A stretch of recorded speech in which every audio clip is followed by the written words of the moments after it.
जय हिंद। आप सभी को मेरा नमस्कार और उम्मीद कर रही हूं कि इतनी देर से आपके साथ जुड़ी हूं कुछ बातें अच्छी तरह से इत्मीनान के साथ कर सकूंगी। आज प्रधानमंत्री जी को देखा आपने, गए थे वो, कहां गए थे भाई? वो गए थे आज संसद में उन्होंने भाषण दिया। भाषण वीर तो बहुत बढ़िया है, लंबी लंबी हाँकते हैं, लंबी लंबी छोड़ते हैं। और भाषण वीर जो हैं वो कैसे बने आप मुझे बताइए। भाषण वीर जो हैं वो भाषण जीवी शब्द अब हम इस्तेमाल करेंगे। जैसे आंदोलनकारियों को वो अब कहते हैं आंदोलन जीवी, मतलब ये अपने बारे में बताते हैं। याद रखिएगा, जब भी कोई कुछ कहता है तो उसमें उसकी अपनी छवि छलकती है। जब आप कोई बात करते हैं तो उसमें आपकी अपनी छवि छलकती है। आज मैं गुस्से में जब बात करती हूं तो मेरी छवि भी गुस्से वाली दिखती है। हाँ, और जब मैं किसी को टारगेट करती हूं तो इसलिए करती हूं क्योंकि किसी ने मुझे कुछ कहा, लेकिन उसको मैं किस प्रकार से टारगेट करती हूं, इसके दो तरीके होते हैं। एक होता है रिएक्ट कर देना, एक होता है सोच के रिएक्ट करना। लेकिन सोच के रिएक्ट करने में भी दो तरीके होते हैं। एक, अच्छी सोच वाले लोग सही तरीके से आंकलन करें, और दूसरे जो क्योंकि उनके अंदर जहर भरा हुआ है वो केवल गलत तरीके से आकलन करते हैं साथियों। और यही किया हमारे प्रधानमंत्री जी ने। प्रधानमंत्री जी की कुर्सी का मैं मान करती हूं और आप सबको करना चाहिए। आप किसी भी दल के साथ हो, किसी भी समुदाय से हो, जाति से हो, धर्म से हो, लेकिन आप सब भारतवासी हैं। इसलिए प्रधानमंत्री की जो कुर्सी होती है, प्रधानमंत्री का जो पद है, उसका हमेशा सम्मान करना सीखिए। मगर अगर प्रधानमंत्री की कुर्सी पर ऐसा व्यक्ति बैठा हो जो लोगों को बदनाम करे, जो देश के लोगों का सम्मान करना ना जाने, तो वो एक अलग बात हो जाती है। प्रधानमंत्री की कुर्सी को, प्रधानमंत्री को हमेशा मान दिया जाता है तब तक जब तक वो अपनी व्यक्तिगत भावनाओं को उसमें नहीं लाता। मैं ये क्यों कह रही हूं? हमारे प्रधानमंत्री जो हैं उनका नाम है नरेंद्र दामोदर दास मोदी जी। नरेंद्र दामोदर दास मोदी जी को प्रचंड बहुमत की सरकार बनाने के लिए आप लोगों ने वोट दिए। आज आप में से बहुत सारे लोग उनसे नाराज हैं और बहुत सारे लोग इसलिए खुश हैं कि बहुत सारे लोग नाराज है भैया, है ना। लेकिन उसमें संयम बरतने की आवश्यकता होती है। लेकिन संयम तब नहीं बरता जाता जब एक लोकतांत्रिक व्यवस्था में लोकतांत्रिक तरीके से चुने हुए प्रधानमंत्री को संयम ना हो अपनी भाषा पे, संयम ना हो कि वो लोगों का मान सम्मान करे, और संयम ना हो कि वे लोकतांत्रिक व्यवस्था को माने। अगर ऐसा होता है तो आवाज उठानी पड़ती है, जैसा आज भारत देश में हो रहा है। शायद अब हो रहा है, शायद आगे कभी ना हो। मैं ऐसा मानती हूं कि मोदी जी को तो ऐसा लगता है जैसे विपक्ष लेकर आया हो, क्योंकि इन्होंने ये निश्चित करके रख लिया है कि भारतीय जनता पार्टी को खत्म करके रखे। ये अपनी पार्टी में अपना किरदार इतना बड़ा करना चाहते थे, बार बार कहते थे लोग मोदी के लिए ये कह रहे, लोग मोदी। अरे मोदी कौन है? मोदी कोई नहीं है। मोदी एक ऐसा व्यक्ति है जो भारतीय जनता पार्टी का एक नेता था, जिस नेता को लोगों ने भरोसा करके चुना, देश का प्रधानमंत्री बनाया। तो Modi is not important, what is important is प्रधानमंत्री मोदी। आपके लिए, मेरे लिए प्रधानमंत्री मोदी जो है वो ज्यादा महत्वपूर्ण है। भाई, मोदी को टारगेट करके किसी को क्या फायदा मिलेगा? लेकिन ऐसा लोगों ने जब किया तो वो प्रधानमंत्री की कुर्सी पर बैठे उस व्यक्ति पे किया जिसने प्रधानमंत्री की कुर्सी का अपमान किया, लोगों का अपमान किया। विदेशों में जाकर, कोरिया में आपको याद है, जाके नोटबंदी के बाद कहा कि बेटी की शादी है, बाप रो रहा है कि पैसे नहीं है हलवाई को देने के लिए। ऐसे व्यक्तित्व को कुर्सी पर बैठाना, इसके लिए आप लोग झगड़ रहे थे। लेकिन ये इस पूरे नैरेटिव में इस डिवीजन को खत्म कर रहे थे। इस बात को, वो जो लाइन है ना कि इधर मोदी है और इस लाइन के इस तरफ मोदी जी प्रधानमंत्री हैं। तो मैं तो आपको एक बात बिल्कुल क्लियर बता दूं, मेरे प्रधानमंत्री कोई भी हो, प्रधानमंत्री होने के नाते उनका मान सम्मान करना जरूरी है। लेकिन अगर वो मेरे देश के लोगों का अपमान करे, मेरे देश के व्यवस्थाओं का अपमान करे, अगर वो मेरे देश में लोकतंत्र की जगह तानाशाही लाना चाहे, तो मैं बर्दाश्त नहीं करूंगी, अपनी आवाज को उठाऊंगी और आप सबको भी आवाज उठाने की जरूरत है। जब हम किसी भी नेता की बात करते हैं तो नेता दलों के होते हैं और एक लोकतंत्र में एक दल सरकार बनाती है या कुछ दल मिलकर सरकार बनाती है और बाकी जो दल होते हैं वो विपक्ष में होते हैं। मगर ये जो दोनों होते हैं, सरकार और विपक्ष, ये किसके लिए होते हैं भैया? समझा दे कोई, इतने बेवकूफ मत बनना। मैं अपने सारे अंधभक्त भाइयों और बहनों को ये बता रही हूं, समझ लेना इस बात को आप लोग, कि अगर एक नेता है और उसका दल जो है वो सत्ता संभाले बैठा, तो वो हमारी सरकार है, वो राजनीति करते हुए वहां पे पहुंचा, और जो विपक्ष में बैठा है वो विपक्षी नेता, उनके दल, वो भी राजनीति करके विपक्ष बने। कोई भी देश अगर लोकतांत्रिक है तो वो कतई नहीं चल सकता यदि राजनीति ना हो। मुझे समझ में नहीं आता कि विपक्षी दल क्यों इतना घबराते हैं जब उन पर अंधभक्तों की जो ट्रोल आर्मी हमला करती है कि आप पूछिए शिवा चौधरी, आप सवाल पूछना चाहते हैं पूछिए, मैं जवाब दूंगी। मगर ये जो आपके ऊपर जिसने बोला है, इस चौधरी ढाबे को बोलो कि इसकी अपनी माँ के बारे में बात ना करे, है ना, इसकी माँ होगी। बोलूं मैं तेरी माँ क्या है? चौधरी ढाबे है। खैर, मुझे कोई फर्क नहीं पड़ता, बोल सकते हैं। अब सुनो, तो जब हम बात करते हैं एक दल की, वो सरकार में और विपक्षी सरकार के बाहर, और जो लोग होते हैं वो लोगों के लिए कार्य किसको करना है? सरकार में बैठे दल को सत्ता संभालने। सरकार जो मजबूत है, और मेरे भारत देश की सरकार तो मजबूत ही होगी, चाहे वो मोदी जी की सरकार हो या किसी और की सरकार हो। मैं अपने देश की सरकार को हमेशा सक्षम देखना चाहूंगी, आप भी देखना चाहेंगे। लेकिन अगर आप विपक्ष को देखें तो विपक्ष में चाहे भारतीय जनता पार्टी हो, चाहे कांग्रेस पार्टी हो या कोई भी पार्टी हो, वो अगर अपना कर्तव्य ना करे तो मुझे दिक्कत होगी। अगर विपक्ष में बैठा, अगर भारतीय जनता पार्टी विपक्ष में थी, तो आपको एक बात बताऊं कि जब उन्होंने आवाज उठाई, कई बार लगता था कि वो कुछ ज्यादा ही बोलते, क्योंकि वो तो उनकी आदत है। भारतीय जनता पार्टी वाले तो आज भी सत्ता में बैठकर भी उन्हें पता नहीं कि उनका काम है सवालों के जवाब देने, वो चिल्ला चिल्ली कर रहे हैं, बेवकूफ। खैर, आप लोगों को समझने की जरूरत है कि जो सरकार के बाहर राजनीतिज्ञ होते हैं, उनका काम होता है राजनीति करना। वो उनसे कैसे छीना जा सकता है? मगर भारतीय जनता पार्टी घटिया, गंदी, नीच राजनीति करती है, इसीलिए आप लोगों को कहती है ये राजनीति कर रहे हैं, ये राजनीति कर रहे हैं। दरअसल ये भारतीय जनता पार्टी अपने बारे में आपको बता रहे हैं।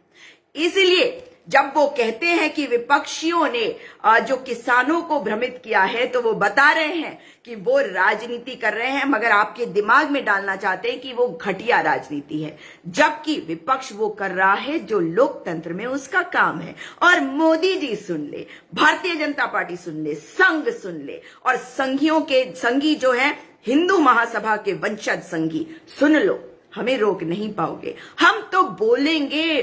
तुम चाहते हो कि यहाँ पे लोकतंत्र खत्म हो जाए, क्योंकि और कोई तरीका आता नहीं इनको। आप लोग इस बात को भी समझिए, इनको आता ही नहीं है कि सत्ता में लोगों को साथ लेकर कैसे आए। इनको केवल ये आता है कि आप लोगों को झूठ दिखाए, गलत बताए और लोगों से नफरत करवा के आपसे आपका वोट ले, और वही आप करते हैं।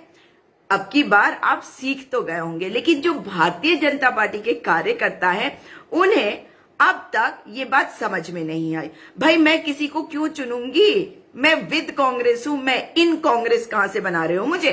खैर, अब देखो, जब राजनीति की बात आती है तो मैं मानती हूं कि भारतीय जनता पार्टी राजनीति कर रही है जो उन्हें नहीं करनी चाहिए। क्यों?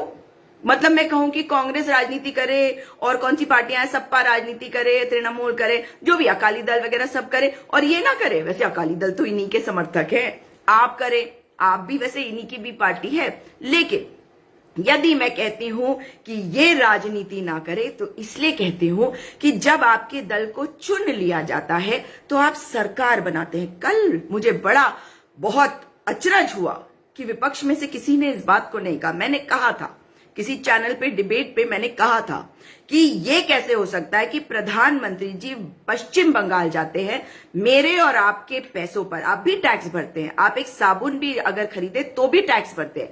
तो आपके और मेरे पैसे से सरकार एक प्रोग्राम ऑर्गेनाइज करती है, वहां पे मोदी जी जाते हैं और वो भाषण देते हैं और वो बताते हैं कि 5,000 करोड़ के प्रोग्राम्स वो लाए हैं बंगाल के लिए। और फिर वो भारतीय जनता पार्टी के प्रवक्ता की तरह, भारतीय जनता पार्टी के स्टार कैंपेनर की तरह अपना इलेक्शन कैंपेनिंग शुरू करते हैं। विपक्षियों को, वहां पे ममता बनर्जी है, कांग्रेस थी, उनको वो टारगेट करते हैं। ये उनका अधिकार नहीं है।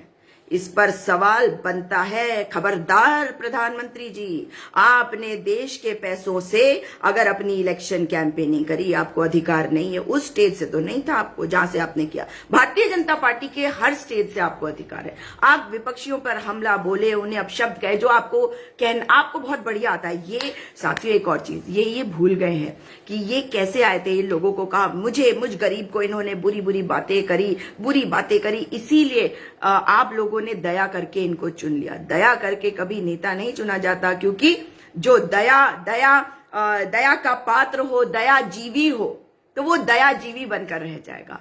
आज प्रधानमंत्री क्या कह रहे हैं? आज कह रहे हैं कि आंदोलन, कल 4 दिन पहले कह रहे थे कि मैं उनसे बात करने को तैयार हूं किसानों से। आज कह रहे हैं कि वहां वो जो है, कुछ लोग आंदोलन करते रहते हैं, आंदोलन से ही ये देश बना, बिना आंदोलन के आजादी ना मिलती। वरना मोदी जी के जो पूर्वज थे, हिंदू महासभा और संघी, वो हमें गुलाम ही रख देते।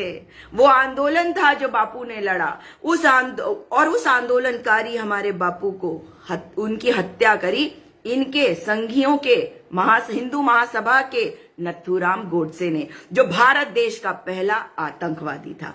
प्रधानमंत्री जी कहते हैं, जो लोग कहते हैं ना कि नहीं वो बड़ा अच्छा है, तो उनको ये पता होना चाहिए कि प्रधानमंत्री जी कहते हैं कि नहीं, जो भी नथुराम गोडसे के बारे में अच्छी बातें करता है उससे मैं नाराज हो जाता हूं। ये कहा था प्रज्ञा ठाकुर के लिए। झूठ है, क्योंकि असली में वे तो नथुराम गोडसे के अनुयायी है।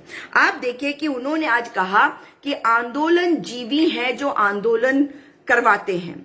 तो इसका मतलब है कि प्रधानमंत्री जो हैं वो आंदोलन जीवी हैं। याद है आपको, वे आंदोलन करते हुए गए थे वो रथ यात्रा में, जब जेपी मूवमेंट था और जब इंदिरा गांधी जी ने जो है इमरजेंसी लगाई थी, तब भी ये आंदोलन जीवी उसमें आंदोलन कर रहे थे। मैंने कहा ना, ये अपने बारे में बता रहे हैं, ये किसी और के बारे में नहीं बता रहे, ये केवल और केवल अपने बारे में बता रहे हैं। और ये बता रहे हैं कि ये आंदोलन जीवी हैं। और ये आंदोलन जीवी को देखिए, सिर पर पगड़ी बांधकर भी चले गए थे। वो वहां पे कश्मीर में भी बताते हैं कि मैं तो झंडा फहराने लाल चौक पे गया था। तो आंदोलनों का हिस्सा ये क्यों बने? मतलब कि ये करे तो रासलीला, विपक्ष करे तो कैरेक्टर ढीला। समझ रहे हैं ना? लेकिन जब आप दूसरे को अटैक करते हैं इस भारत देश में, उस बेचारे गरीब को लोग चुन लेते हैं। आज मोदी अटैक कर रहे हैं, अब देखते हैं कि किस गरीब को चुना जाएगा। जो हमारे विपक्ष है उनको ये कहते हैं कि ये FDI है। क्या लिखा है? इन्होंने कहा फॉरेन डिस्ट्रक्टिव आइडियोलॉजी। नहीं, ये फॉरेन डिस्ट्रक्टिव आइडियोलॉजी नहीं, ये जो है ना, ये क्षमा याचिका जीवी मोदी जी, ये माफी जीवी मोदी जी के पूर्वज। याद है कौन? वीर, ये बोलते हैं सावरकर, उनका नाम तक बदनाम कर दिया इन्होंने। आज तक कांग्रेस कभी सावरकर या गोलवालकर को टारगेट नहीं करती थी, पर क्या करे, उनकी असलियत आपको बताने की जरूरत है। मालूम है आपको, गोलवालकर को फरवरी 1948 में जेल भेजा गया था। इनके अध्यक्ष थे संघियों के अगस्त 1948 में छोड़ा था। ये बताया कभी इन्होंने? आपको पता है क्या कभी ये? 4 फरवरी 1948 को संघ को, यानी कि RSS को बैन किया था सरदार पटेल ने। जी हाँ, सरदार पटेल ने। और ये तो नेहरू जी की गलती है जो उस बैन को हटा दिया गया, वरना आज ये उन पर ये गलतियां मढ़ नहीं सकते। अभी तक मोदी जी ने ये नहीं कहा कि नेहरू जी की गलती है कि ये किसान बैठे हैं, इनका क्या भरोसा, ये कह देंगे नेहरू जी की गलती है कि देश को कृषि प्रधान बना दिया, नेहरू जी की गलती बता देंगे कि लोग जो है वो बैठे हुए हैं। इन्हें तो शर्म नहीं आती, और इन्हें शर्म आ भी नहीं सकती, क्योंकि इनके घर के किसी ने लहू नहीं बहाया इस देश के लिए, इनकी पार्टी के किसी ने नहीं बहाया, उनके पूर्वजों ने नहीं बहाया, इन्होंने मलाई चाटी। मलाई, समझ में आया? लड़ाई किसी ने और लड़ी, किसी ने और अपनी जान दी, और इन्होंने मलाई खाई। और 70 साल समझ लीजिए, इन्होंने देश को दीमक की तरह अंदर से खोदा, हर पार्टी के अंदर घुस घुस के तोड़ा, क्योंकि ये दीमक है जो अंदर से देश को खाता है। और कहते हैं कि बस मोदी है तो मौका है। भाई क्या मतलब, who are you? I mean who the hell are you? आप अपने आप को क्या समझते हो यार? जस्ट एक इंसान ही तो हो, और कितने साल ये प्रधानमंत्री रहेंगे? साथियों, आपको सोचना पड़ेगा। ये कह रहे थे आज कि बहुत सारे बुजुर्ग बैठे, उन बुजुर्गों को घर ले जाओ और आंदोलन खत्म कर दो। साथियों, ये भी तो बुजुर्ग हैं, इन्हें कहो अपना झोला लेकर अपने घर जाएं, और हम पीछे आते हैं। जब अगली सरकार आएगी तब होगी इनकी ढूंढवाई, जब अगली सरकार आएगी तब उस झोले की असलियत जो है वो सबके सामने भी आएगी। इन्होंने कहा कि फॉरेन डिस्ट्रक्टिव आइडियोलॉजी है, जो मतलब विपक्षियों को कह रहे थे कि आप फॉरेन के डिस्ट्रक्टिव मतलब जिसे कहते तोड़ फोड़ की विचारधारा। अरे तो इस फॉरेन वालों के पीछे पीछे क्यों जा रहे थे? हर देश में जा रहे थे, बता रहे थे डंका बज रहा है देश का, बता रहे थे कि विश्व गुरु बन गया। ये विश्व गुरु बन गया? बताइए जरा। बिल्कुल बुलाया था। देव कुमार दुबे कितने बेवकूफ हो। यही तो कह रही हूं कि ये नेहरू जी की गलती है कि नेहरू जी ने मंत्रालय भी दिए। नहीं, हम गलत नहीं मानते हैं, आप मानते होंगे, लेकिन हम जानते हैं कि आप भी इस देश के वासी हैं। आप होते कौन है? सर्टिफिकेट बांटते हो ना, बेचारे। तुम बताओगे कि कौन देशभक्त और कौन राष्ट्रवादी नहीं है? अरे तुम्हारी औकात क्या है संगियों?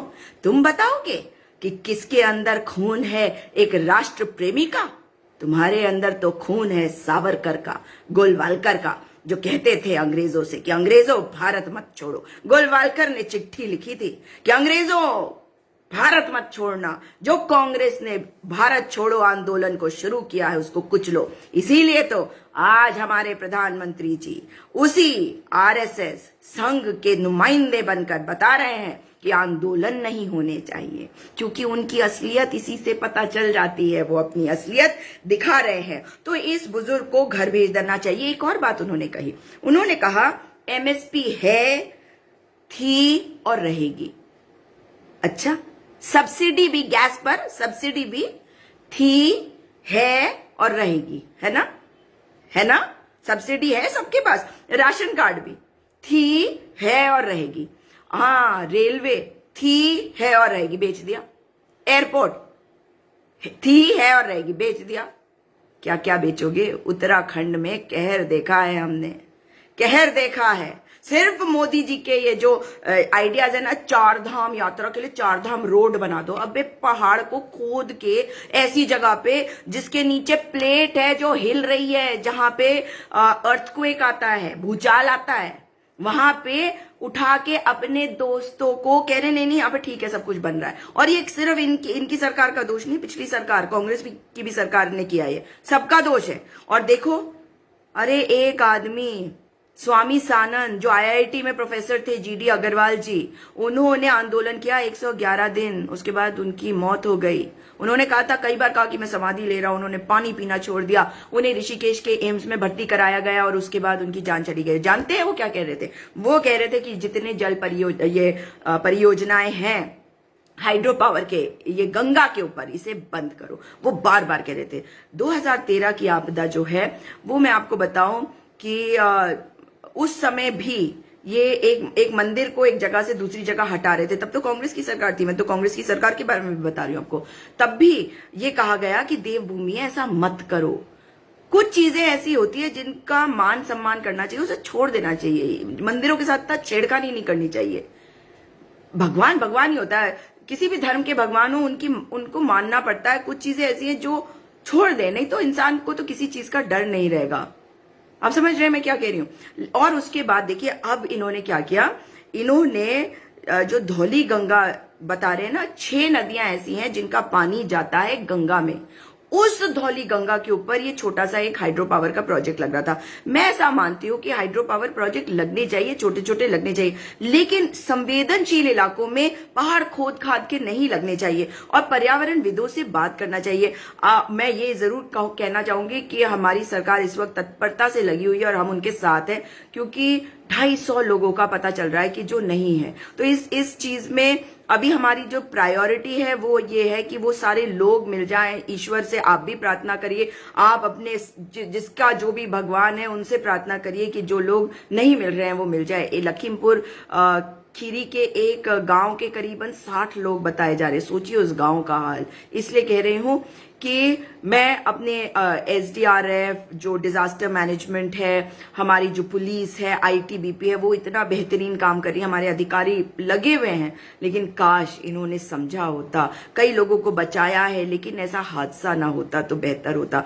इसलिए इस चीज को समझिए कि हमारे पहाड़ों को जब ये खोद दे रहे हैं तो उसमें हमारा नुकसान हो रहा है। फिर कह रहे नहीं ये लोग विकास नहीं चाहते। भैया हम विकास चाहते, हम इस राज्य में रह रहे तो हम विकास नहीं चाहेंगे, लेकिन हम ये नहीं चाहते कि विकास के नाम पे कुछ ऐसा कर दिया जाए जिसमें लोगों की मौतें हो जाए, सरकार में बैठे नुमाइंदों की नहीं होती। और हमारे एक नेताजी के साथ आज मैं एक डिबेट पे थी, कह रहे कि मैं इन पहाड़ों के पत्थरों में से निकला हूं। अरे तुम तो पत्थर दिल हो गए इन पहाड़ों में से निकल के, तुम्हारे अंदर तो संवेदनशीलता खत्म हो गई। मैं तो उस पहाड़ के उस पत्थर से नहीं निकली हूं, मैं तो अपनी जिस घाटी में रहती हूं उस घाटी के में से निकली हूं और यहां जन्मी हूं। लेकिन मुझे अपने पहाड़ का दर्द समझ में आता है, क्योंकि मैं घिरी हुई हूं पहाड़ों से और मैं चाहती हूं कि मेरे पहाड़ों का नुकसान ना हो, मेरे लोगों का नुकसान ना हो। और मैं बताती हूं इंसानों का मान रखना चाहिए, जैसे भगवानों का मान होना चाहिए। जैसे मैंने कहा कि कुछ चीजें जैसे माँ गंगा की ये सारे जो नदियां मिलती है, मुझे लगता है कि इनका मान होना चाहिए और इनके साथ ज्यादा छेड़खानी नहीं करनी चाहिए। कुछ चीजें ऐसी है जो हमारे हाथ में नहीं है, तो उनको समझने की कोशिश नहीं। ये प्रकृति है, प्रकृति के नियम है, इसीलिए तो हमने भगवान या जो भी कहना शुरू करा है। जो भी चीजें होंगी, हम अगर उसमें गंगा मैया का स्वरूप देखते हैं तो क्या हमें उसका मान नहीं करना चाहिए, उसके साथ छेड़खानी नहीं करनी चाहिए। मेरा ये निवेदन अपनी सरकार से भी है। लेकिन जब हम चाहते हैं कि हमारे यहाँ विकास हो तो विकास के लिए लोगों से बातचीत करके सही तरीके से करना चाहिए। हमारे साथ प्रॉब्लम एक और है, हमारे नेताओं के अंदर विजन नहीं है, उनकी सोच बहुत संकुचित है, वो सोच नहीं सकते। भाई नए आइडियाज निकालो ना। इसीलिए आप लोगों को कहती हूँ पढ़े लिखे लोगों को चुना करो यार।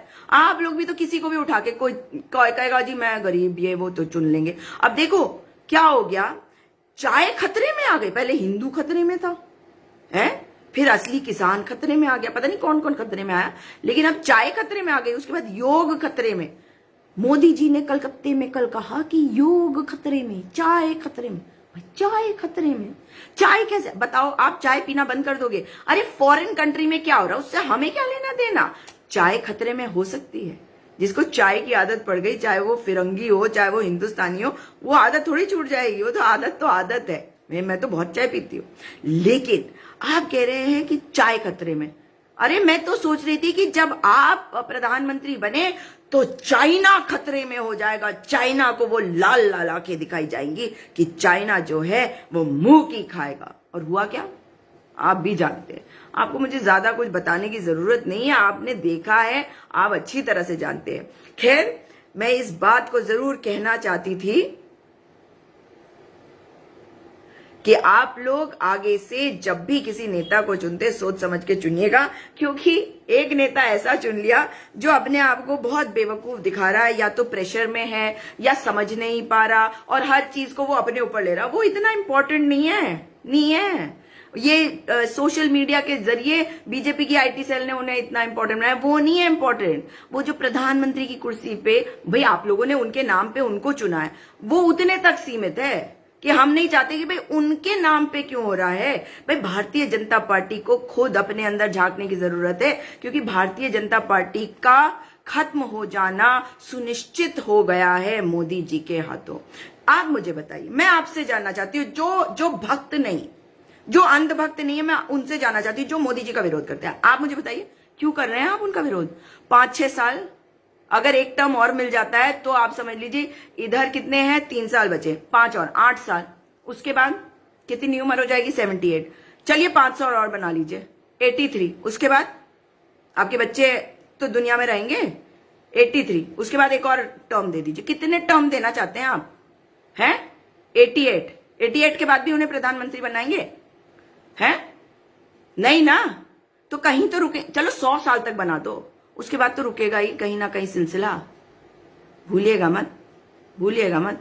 आडवाणी जी को देखा है, अटल बिहारी वाजपेयी याद है, हर एक को मान तो तब भी करना, हम तब भी भाई प्रधानमंत्री हमारे देश के, तो तब भी उनकी देखभाल करी जानी होगी। अब ये अलग बात है कि वो कहाँ पे देखभाल करनी पड़ेगी, वो कहाँ पहुंचते हैं मतलब प्रधानमंत्री आवास से निकलकर, वो एक अलग इशू है।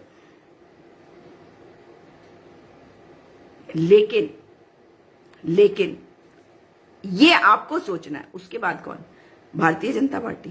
भारतीय जनता पार्टी कौन, अगला नेता कौन, सोचिएगा। और इसी के साथ आज अपनी बात को यहीं पे समाप्त करती हूँ। कोई बात नहीं, क्रिमिनल माइंडेड होने दीजिए, क्रिमिनल माइंडेड। चोर चोरी से जाए पर हेरा फेरी से ना जाए, डकैत डकैती से जाए पर उचक्केपन से ना जाए। चोर की दाढ़ी में तिनका और इस लंबी लंबी लंबी दाढ़ी में झाड़ी। दोबारा आपसे मुलाकात होगी। इस वीडियो को अधिक से अधिक शेयर करिएगा और मेरे पेज पर अपनी प्रतिक्रिया जरूर दीजिएगा। जो गाली देते हैं वो गाली उनके हिस्से में, क्योंकि उनकी सरकार के कितने बुरे हाल हैं। लोग सड़कों पे हैं, नेता उनको बदनाम कर रहे हैं, अपने ही वोटर्स को। ऐसे ही खत्म होंगे। एक ये तरीका, दूसरा जब अंदर से टूट फूट शुरू होगी, जैसे आदित्यनाथ के ऊपर भरोसा कर रहे हैं मोदी जी कि किसान आंदोलन में कुछ ना कुछ तो वो भी कर देंगे। मगर क्या आदित्यनाथ नहीं जानते कि उनकी राहों में बहुत रोड़े अटकाए हैं मोदी जी ने भी और अमित शाह जी ने भी। वो अंदर से क्या करते हैं आगे देखते जाइए। उन्हें भी तो अपना अगला चुनाव लड़ना है, जीतना है।